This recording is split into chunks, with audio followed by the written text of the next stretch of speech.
Selamat siang, Assalamualaikum warahmatullahi wabarakatuh.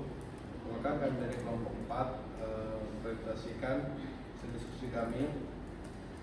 Kami dari kelompok 4, kelompok 6, jadi kami dimulai dari slide 21. Alokasi biaya menggunakan metode akuisisi. Yang pertama, identifikasi aset bersih yang diperoleh mengenai yang pertama, aset berwujud yang diperoleh. Kedua, aset tidak berwujud yang diperoleh dan kewajiban diasumsikan, yaitu aset tak berwujud yang dapat diidentifikasi yang timbul dari hak hukum atau kontraktual atau dapat dipisahkan dari entitas penelitian dan pengembangan sedang dalam proses. Kontingensi kontrak beberapa kontingensi non kontraktual. Menetapkan nilai wajar pada aset bersih. Gunakan nilai wajar yang ditentukan dalam urutan preferensial oleh pertama harga pasar yang mapan, kedua nilai sekarang dari arus kas masa depan yang diestimasikan didiskontokan berdasarkan ukuran dapat diamati, yang ketiga estimasi internal lainnya. Pengecualian terhadap aturan nilai wajar. Aset dan kewajiban pajak tanggungan FASB Statement nomor 109 dan FIN nomor 48. Pensiun dan tunjangan lainnya. Pertanyaan FASB nomor 158. Sewa operasi dan modal. Statement FASB nomor 13 dan PIN nomor 21. Goodwill pada pembukuan perusahaan yang diakuisisi tidak diberi nilai apapun. Goodwill, kelebihan dari jumlah dari yang pertama, nilai wajar dari imbalan yang ditransfer, nilai wajar dari setiap kepentingan non pengendalian pada pihak yang diakuisisi dan nilai wajar dari setiap kepentingan yang dimiliki sebelumnya pada pihak yang diakuisisi atas kekayaan bersih yang diperoleh. Kemudian pertimbangan kontingensi.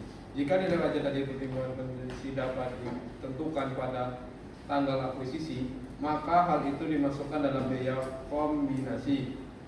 Kemudian, jika nilai wajar dapat dipertimbangkan kontingensi tidak dapat ditentukan pada tanggal tersebut, maka nilai wajar tersebut diakui saat kontingensi diselesaikan. Kemudian, jenis-jenis kontingensi pertimbangan. Yang pertama, tingkat pendapatan di masa depan.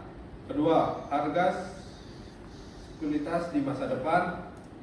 Lalu, kontingensi berdasarkan pendapatan masa depan, meningkatnya biaya investasi. Lalu ke kontingensi berdasarkan harga sekulitas masa depan tidak mengubah biaya investasi. Pertimbangan tambahan yang dibagikan adalah dicatat dari nilai wajarnya dengan pengurangan penutupan nilai ekuitas suatu surat utang diterbitkan.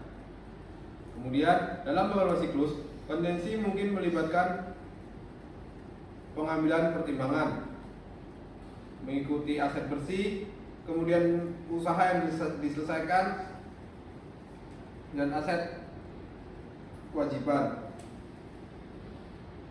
Kemudian contoh beritanya seperti di gambar, itu ada cash sebesar $50, kemudian net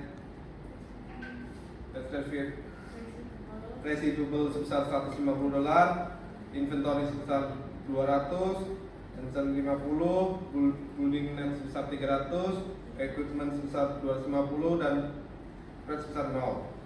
Mungkin bisa dilihat lebih jelas lagi teman-teman pada seminar, sehingga aset bersihnya sebesar $750.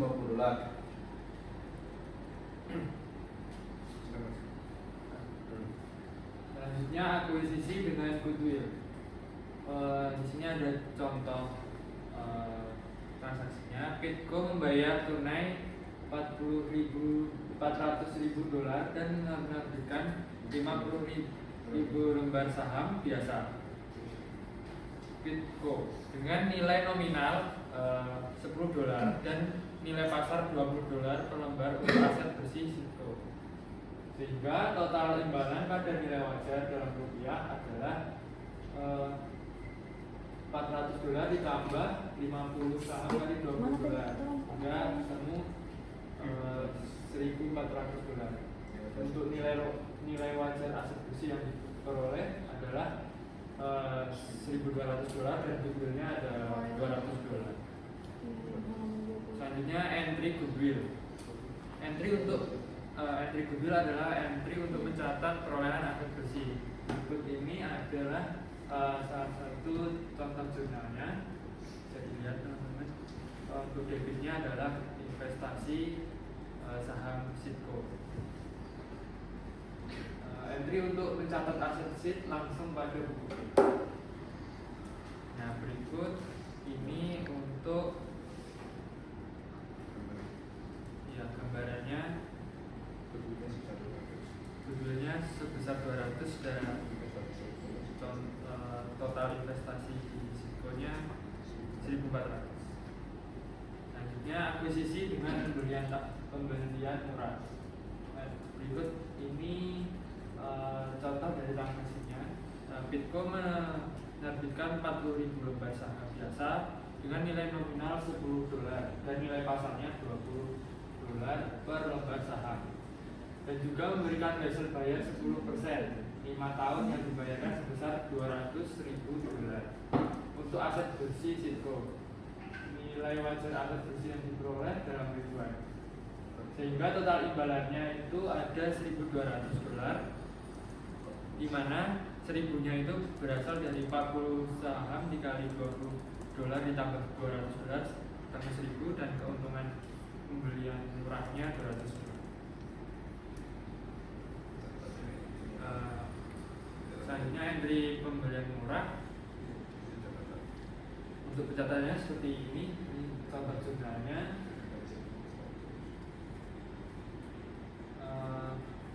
Bisa dilihat teman-teman.